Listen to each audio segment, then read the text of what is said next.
हिंदू धर्म में वेद और पुराणों में 4 युग बताए गए हैं। माना जाता है कि सतयुग में स्वयं देवता, किन्नर और गंधर्व पृथ्वी पर निवास करते थे। सतयुग के बाद त्रेता युग आया। इस युग में भगवान श्री राम जी का जन्म हुआ और उसके बाद द्वापर युग की शुरुआत हुई। इस युग में श्री कृष्ण जी ने इस युग में जन्म लिया और पृथ्वी से दुष्टों का संहार किया। द्वापर युग के बाद कलयुग की शुरुआत हुई। वेदों और पुराणों के अनुसार कलयुग का कालखंड सबसे छोटा माना गया है। इस युग में भगवान विष्णु का 10वां अवतार होगा, जिसका नाम होगा कल्कि अवतार। विष्णु पुराण के अनुसार इस युग में कन्याएं 12 साल में ही गर्भवती होने लगेंगी। मनुष्य की उत्सन्न आयु घटकर 20 साल ही रह जाएगी।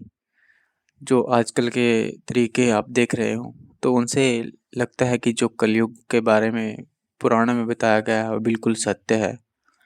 दोस्तों, हम जानते हैं कलयुग से जुड़ी कुछ विशेष बातें।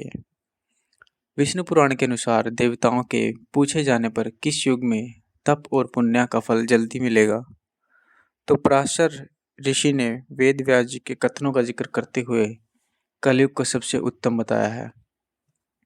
श्री वेद व्यास जी ने ही वेदों की संरचना की थी, मतलब उनके रचनात्मक रचनाकार थे वो। वेद व्यास जी से जुड़ी एक पौराणिक कथा के अनुसार वेद व्यास जी ने सभी युगों को में कलयुग को सबसे श्रेष्ठ बताया गया है। विष्णु पुराण में वर्णित एक घटना के अनुसार मुनिजनों और ऋषियों के साथ चर्चा करते हुए वेद व्यास जी कहते हैं कि सभी युगों में कलयुग ही सबसे श्रेष्ठ युग है, क्योंकि 10 वर्ष में जितना व्रत और तप करके कोई मनुष्य सतयुग में पुण्य प्राप्त करता है, त्रेता में वही पुण्य 1 साल के तप द्वारा प्राप्त किया जा सकता है। ठीक इसी प्रकार उतना ही पुण्य द्वापर युग में 1 महीने के तप से प्राप्त किया जा सकता है, तो कलयुग में इतना ही बड़ा पुण्य मात्र 1 दिन के तप से प्राप्त किया जा सकता है।